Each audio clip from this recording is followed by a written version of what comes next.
বিসমিল্লাহির রহমানির রহিম।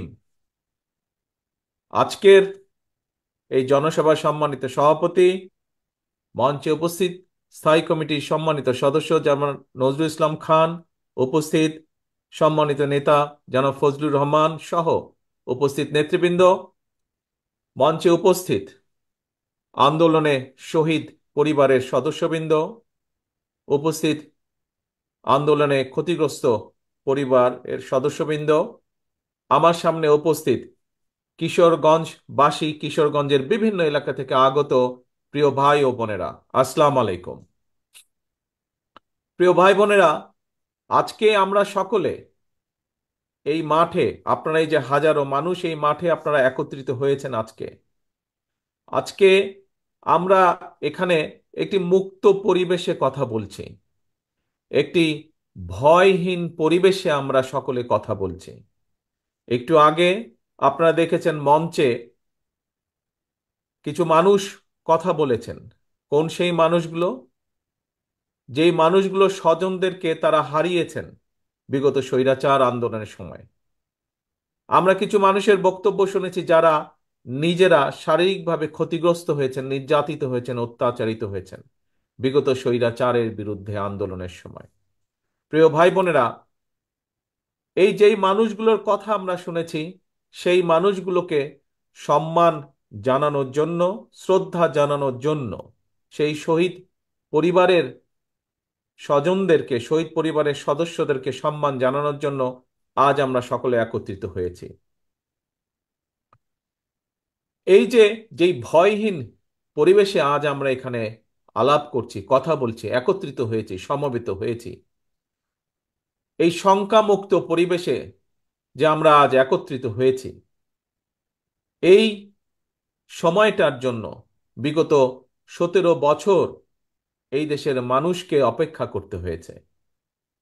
এই পরিবেশটির জন্য দীর্ঘ 17 বছর এই দেশের মানুষকে আত্মত্যাগ করতে হয়েছে, সংগ্রাম করতে হয়েছে, প্রতিবাদ প্রতিরোধ গড়ে তুলতে হয়েছে।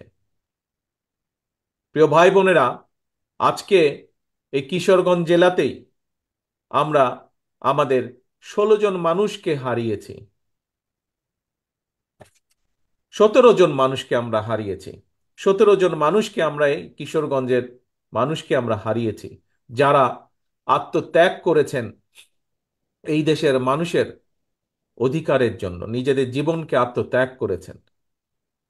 16 জন মানুষ আছেন যারা বিভিন্নভাবে ক্ষতিগ্রস্ত হয়েছেন শারীরিকভাবে, যারা ভয় পাননি, পিছিয়ে যাননি, যারা দেশের মানুষের অধিকারের কথা বলতে গিয়ে। প্রিয় ভাই বোনেরা, সারা বাংলাদেশে এরকম হাজারো মানুষ আছে, হাজারো শহীদ পরিবার আছে, যারা হাজারো শহীদ আছে, যারা আত্মত্যাগ করেছেন বিগত 17 বছরে। বিশেষ করে গত জুলাই আগস্ট মাসেই হাজারো হাজারো মানুষ আছে যাদেরকে হত্যা করা হয়েছে শুধু ঢাকা শহরেই। এর বাইরে বহু মানুষ যারা বিভিন্নভাবে ক্ষতিগ্রস্ত হয়েছেন। বিএনপি সহ, বিএনপিরই শুধু 50 লক্ষ 60 লক্ষের মতন নেতা কর্মী যারা বিগত স্বৈরাচারের সময় বিভিন্নভাবে নির্যাতিত হয়েছেন, অত্যাচারিত হয়েছেন। বিএনপির বাইরেও বহু আরো রাজনৈতিক দল আছে যাদের সদস্যরা একইভাবে বিএনপির নেতা কর্মীদের মতন অত্যাচারিত হয়েছে, নির্যাতিত হয়েছে। প্রিয় ভাই বোনেরা, এই যে এত মানুষ শহীদ হয়েছেন, এত মানুষ আত্মত্যাগ করেছেন, এত মানুষ নির্যাতিত হয়েছেন, কেন এই মানুষগুলো আত্মত্যাগ করলেন, নির্যাতিত হলেন? কারণ একটাই, এই মানুষগুলো বাংলাদেশের মানুষের, সাধারণ মানুষের রাজনৈতিক অধিকার নিশ্চিত করতে চেয়েছিল।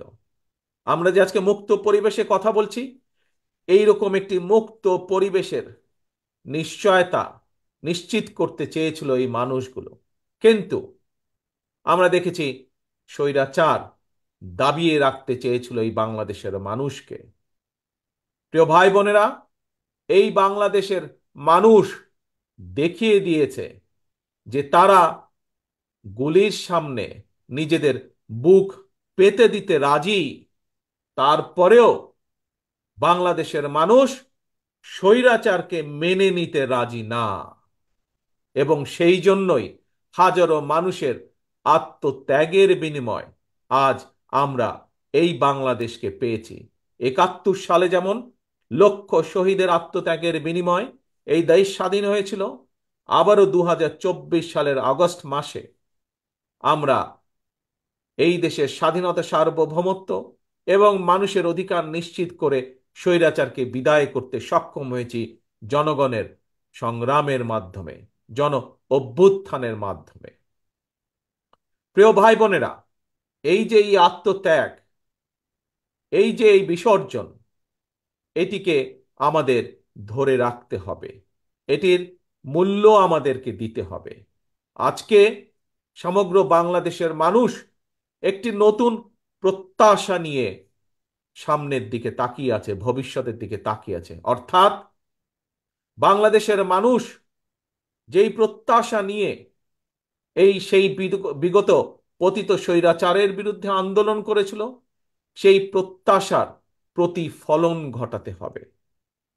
১৯৭১ সালে যেভাবে মুক্তিযোদ্ধারা নিজেদের জীবন বিসর্জন দিয়েছিলেন, এটি সাম্যের বাংলাদেশ তৈরির জন্য, একটি মানবিক বাংলাদেশ তৈরির জন্য, যেই বাংলাদেশে মানুষ মুক্তভাবে কথা বলতে পারবে, যে বাংলাদেশে মানুষ তারা তাদের নিজেদের রাজনৈতিক অধিকার প্রয়োগ করতে পারবে, যে বাংলাদেশে মানুষ অর্থনৈতিকভাবে মুক্তি অর্জন করতে পারবে, সেই বাংলাদেশকে আমাদের গড়ে তুলতে হবে।